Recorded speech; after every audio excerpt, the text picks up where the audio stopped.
Good afternoon. Gail Howarth here with another episode of the Cranes of the Lakehouse. On a day like today, when the promise of spring feels so distant, it makes me a little bit melancholy. Perhaps you too. But it also makes me think about other emotions, such as grief. And that's what I want to talk about today. Do sandhill cranes experience grief? And if so, is it the same as with humans? Well, I've seen this firsthand, and they definitely experience grief. A few years back, Bud and Lydia had two colts, one named Spur and one named Moment. They received their names because I had shoulder surgery that year, and I had a large bone spur removed. So the logical names in my mind were Spur and Moment. Well, late in the summer, the babies, Spur and Moment, were almost as large as their mom and dad. No longer the yellow, fuzzy, small bird, but almost as big as their mom and dad, only kind of brown or tan. And so that's a really great thing. By the time you get to that part of the summer, you think, oh, nothing bad can happen to these babies. But we had had an electrical storm, power outage overnight, and it was a rough night around here just with storms and getting that electric back on. Well, the electric came back on right as I was about to go to work. I heard a caravan of consumers' powers trucks just drive past really, really fast and thought nothing of it until I heard the Sandhill Cranes in the yard just calling distressfully.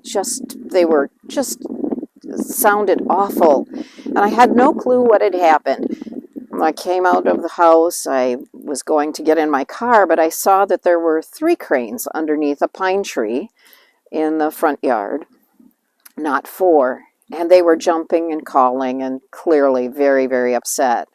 I looked around for the 4th crane when I saw across the street in the neighbor's driveway something that looked like a tan coat laying on the ground. I immediately realized that one of the cranes had been killed by a truck. I didn't want the cranes to go across the street and risk their own lives, so I went over and I picked up Moment, and I brought Moment back to Bud, Lydia, and Spur, and the 4 of us wept in our own way. They called, and I cried, and they allowed me to be there with them. Now, an interesting thing about this is that not only they were crying, not only they were distressed, but in the sky above, there were at least 20 to 30 cranes that had begun to fly and circle and also cry and share in the distress. It went on for some time, and finally those birds left, and then Bud and Lydia and Spur walked away. That left me with Moment.